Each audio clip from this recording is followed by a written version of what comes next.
ఆంధ్రప్రదేశ్ ప్రభుత్వాల నుండి అన్నదాత సుఖీభవ మరియు పీఎం కిసాన్ పథకాలపై రెండు అత్యంత ముఖ్యమైన తాజా అప్డేట్లు వెలువడ్డాయి. ఈ వీడియోలో ఏ రైతులకు పేమెంట్లు హోల్డ్లోకి వెళ్ళాయి, ఎల్పీఎం నెంబర్లు ఇష్యూ ఏంటి, బ్యాంక్ అకౌంట్లు యాక్టివేషన్ ఎందుకు అవసరం, అలాగే మీరు చేయవలసిన చర్యలు ఏంటి వివరంగా తెలుసుకుందాం. ఒకే రకమైన ఎల్పీఎం నెంబర్లు ఉన్న రైతుల పేమెంట్లు హోల్డ్లోకి వెళ్తున్నాయి. ఉదాహరణకు ఒక ఎకరా పొలాన్ని ఇద్దరు అన్నతమ్ములు పంచుకున్నా ఒకే ఎల్పీ నెంబర్ ఉంటే పేమెంట్ ఆగిపోతుంది. వెంటనే గ్రామ వార్డు సచివాలయానికి వెళ్ళి ఎల్పీఎం నెంబర్ విడగొట్టేలా రిక్వెస్ట్ పెట్టాలి. మొత్తం 76,705 మంది రైతులు బ్యాంకు ఖాతాల్లో లావాదేవీలు చేయలేదు. వాళ్ళ అకౌంట్లు ఇన్యాక్టివ్గా ఉండటం వల్ల పేమెంట్ హోల్డ్ అయ్యింది. మరో 44,000 మందికి బ్యాంక్ అకౌంట్లు ఉన్నా ఎన్పిసిఐ లింకింగ్ లేదు. ఏదైనా బ్యాంక్ అకౌంట్ ఉన్నా ఆధార్ లింకింగ్ చేసి ఎన్పిసిఐ మ్యాపింగ్ పూర్తి చేయాలి. రాష్ట్ర వ్యాప్తంగా 46.5 లక్షల రైతులకు అర్హత లిస్టు విడుదల. కానీ ఇంకా 44,242 మంది ఈకేవైసీ చేయలేదు.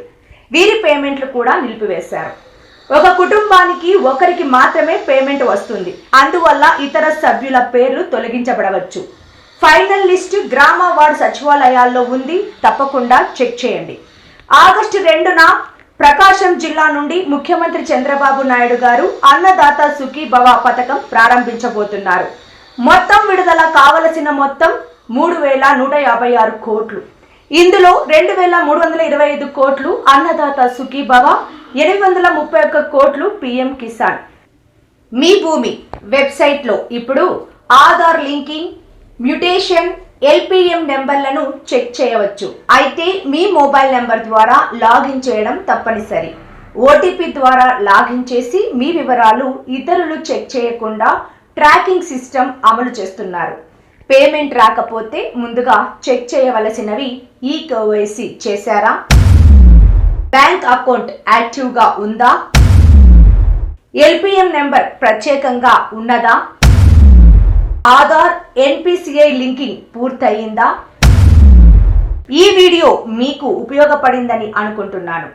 ఇప్పటికీ ఈకేవైసీ లేదా ఎన్పిసిఐ లింకింగ్ చేయని రైతులు వెంటనే పూర్తి చేసుకోండి. మరిన్ని ప్రభుత్వ పథకాల అప్డేట్ కోసం డిఏఆర్ ఫోకస్ ఛానల్ని సబ్స్క్రైబ్ చేయండి.